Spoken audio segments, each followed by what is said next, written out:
கரூர் சம்பவம் தொடர்பாக வந்துட்டு சிபிஐ தொடர்ந்து வந்து அங்கே ஆய்வுலாம் நடத்திக்கிருக்காங்க. அதன் தொடர்ச்சியாக வந்துட்டு அங்கே ஒரு குழி இருந்துச்சு, அது வேண்டுமென்றே தோண்டப்பட்டிருக்கு. அது மட்டும் இல்லாமல் அதிமுகவுக்கு அங்கே அந்த இடத்துல அனுமதி கொடுக்கல, தாவேகாவுக்கு மட்டும் ஏன் கொடுத்தாங்க, திட்டமிட்ட சதி போன்று இருக்குது அப்படின்னு சொல்லிட்டு இன்றைக்கி நியூஸில் வந்துருக்கு சார். 2 இன்ஃபர்மேஷன் அதில் வந்திருக்கு. விஜய்க்கு எதிராக ஏதேனும் சதி நடந்திருக்கிறதா என்ற கோணத்திலும் விசாரணை நடைபெறுகிறது என்று போட்டிருக்கிறார்கள். அதுபோல் விஜய் வாகனம் வரும் இடத்தில் ஒரு பள்ளம் உள்ளது.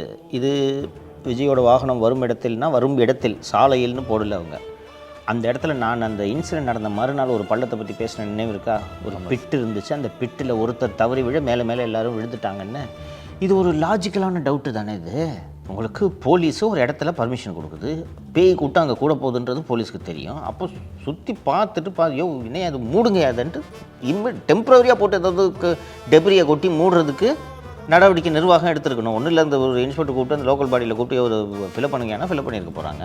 அப்போ அது ஏன் அப்படியே விட்டுருந்தீங்கன்றதை விசாரிக்க போகிறதாக இதில் சொல்லியிருக்கிறது. கூடுதலாக இது ரொம்ப முக்கியமான பாயிண்ட்டுன்னு கேட்குறேன். ஜனவரி மாதம் அதிமுக அந்த இடத்தில் அனுமதி கேட்டு ஒரு கடிதம் கொடுக்கிறார்கள். என்ன காரணம் சொல்லி மறுக்கிறீர்கள்?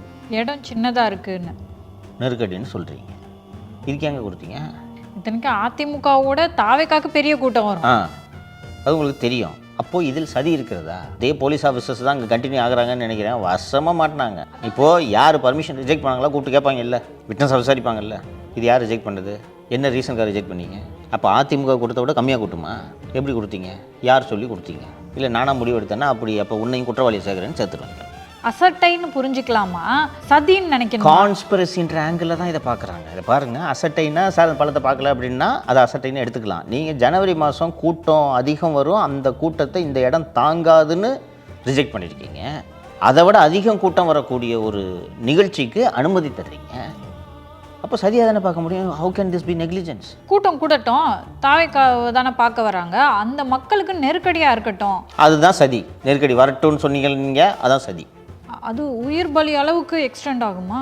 நான் உயிர் பலி ஆகணும்னு நினைக்கல, லேசாக ஏதாவது நெருக்கடி கொடுக்கலான்னு பார்த்தேன், செத்துட்டாங்க அப்படின்றது தான் அதில் மீனிங். அனுமதியில் சம்மந்தப்பட்டவர்கள் வந்து சாகட்டுன்றதுக்காக இந்த வேலையை பார்த்தாங்கன்ட்டு குற்றம் சுமத்தலை. ஆனால் ஏதாவது பிரச்சனையாகட்டும் அப்படின்னு நினச்சது. அலட்சியம் இருந்துச்சு, நிர்வாகத்தின் தரப்பில் அலட்சியம் இருந்ததுன்றது தெளிவாக தெரிகிறது. அந்த அலட்சியத்துக்கு நீங்கள் அந்த அலட்சியத்தின் விளைவால் ஏற்பட்ட உயிர் பலி இது. பதில் சொல்லுங்கள்.